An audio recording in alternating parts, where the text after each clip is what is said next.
తెలంగాణలో సంచలనం సృష్టించిన ఫోన్ ట్యాపింగ్ వ్యవహారంలో బిగ్ ట్విస్ట్ చోటు చేసుకుంది. ఈ కేసులో ప్రధాన ఆరోపణలు ఎదుర్కొంటున్న మాజీ డీఎస్పీ ప్రణీత్ రావును హైదరాబాద్ పంజాగుట్ట పోలీసులు అరెస్ట్ చేశారు.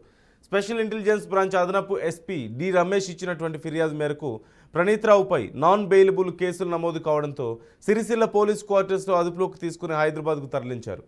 ఆయనకు సహకరించిన అధికారులపైన పోలీసులు కేసులు నమోదు చేశారు.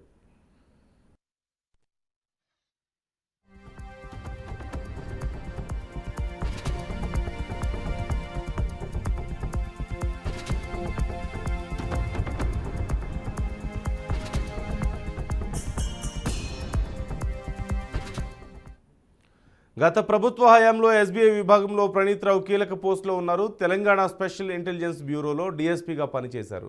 ఆ సమయంలో ప్రతిపక్ష పార్టీల నేతల కదలికలు, ప్రజా సంఘాల, జర్నలిస్టుల కీలక సమాచారం ఫోన్లు ట్యాప్ చేసినట్లుగా ఆయనపై ఆరోపణలు ఉన్నాయి.